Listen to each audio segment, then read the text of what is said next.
Hello friends, welcome back to our channel. ఈరోజు మన tasty recipe వచ్చేసి అటుకుల మిక్చర్. చిన్నపాటి సెలబ్రేషన్స్లో లేదా లాంగ్ టైమ్ స్నాక్స్ చేయాలనుకున్నప్పుడు ఈ అటుకుల మిక్చర్ని చేయండి. చాలా టేస్టీగా క్రిస్పీగా బాగుంటాయి.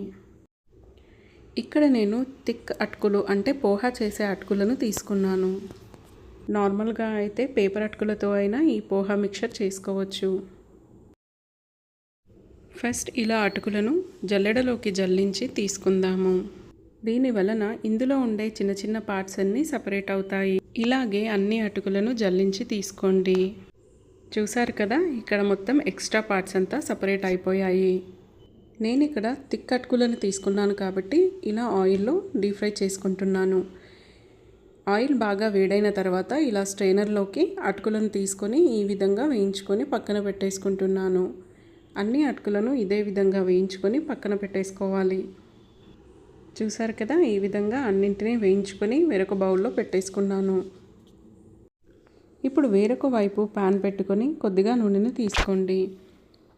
నూనె కొద్దిగా వేడయ్యాక 1/2 కప్పు వరకు పల్లీలను తీసుకోవాలి. ఈ పల్లీలను మీడియం ఫ్లేమ్లోనే ఫ్రై చేసుకోవాలి. మంచి కలర్ వచ్చిన తర్వాత వీటిని వేరొక వైపు ట్రాన్స్ఫర్ చేసుకోవాలి. ఇప్పుడు ఇందులోకి పుట్నాలను వేసుకోండి. పల్లీలైనా పుట్నాలైనా కాస్త ఎక్కువగా వేసుకుంటేనే టేస్టీగా ఉంటుంది.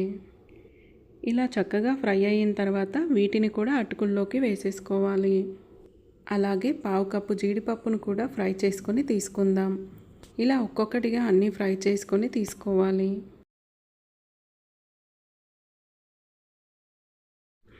అలాగే కిస్మిస్ని కూడా తీసుకొని ఫ్రై చేయండి. అటుకుల మిక్చర్లో కిస్మిస్లు చాలా బాగుంటాయి. కిస్మిస్ని కూడా బాగా ఇలా బబుల్స్ లాగా వచ్చేలాగా ఫ్రై చేసి తీసుకోండి.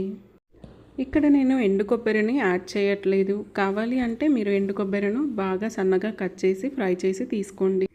ఇదే ఆయిల్లోకి కొద్దిగా కచ్చాపచ్చాగా దంచిన ధనియాలను తీసుకుందాము.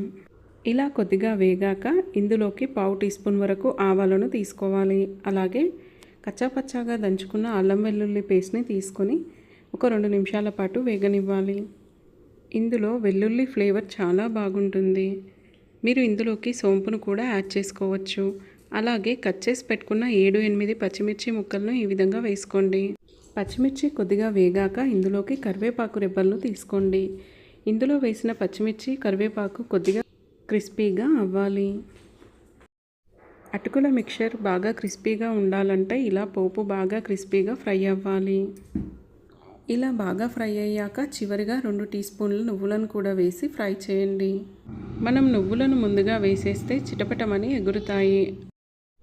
ఇలా పోపు బాగా ఫ్రై అయ్యాక ఇందులోకి 1/2 టీ స్పూన్ వరకు పసుపును వేయండి. ఇప్పుడు ఈ పోపునంతటిని మనం ముందుగా వేయించి పెట్టుకున్న అటుకుల్లోకి వేసుకోవాలి. అలాగే టేస్ట్కి సరిపడా ఉప్పును వేసుకొని బాగా కలుపుకోవాలి. ఈ టైంలో మీరు కావాలి అనుకుంటే చక్కెర పొడిని చేసుకొని కూడా వేసుకోవచ్చు. అటుకులను ఈ విధంగా టాస్ చేస్తూ కలుపుకోవాలి. ఇలా టాస్ చేస్తూ కలుపుకోవడం వల్ల అటుకులు విరిగిపోకుండా సాఫ్ట్గా క్రంచీగా వస్తాయి. ఎంతో టేస్టీగా ఉండే అటుకుల మిక్చర్ రెడీ. మనం ఎయిర్ టైట్ కంటైనర్లో స్టోర్ చేసుకున్నట్టయితే 20 రోజుల పాటు ఈ అటుకుల మిక్చర్ ఫ్రెష్గా ఉంటుంది. ఈరోజు మన రెసిపీ నచ్చినట్టయితే ఫ్రెండ్స్ అండ్ ఫ్యామిలీకి షేర్ చేయండి. అలాగే మన ఛానల్ని సబ్స్క్రైబ్ చేసుకోండి.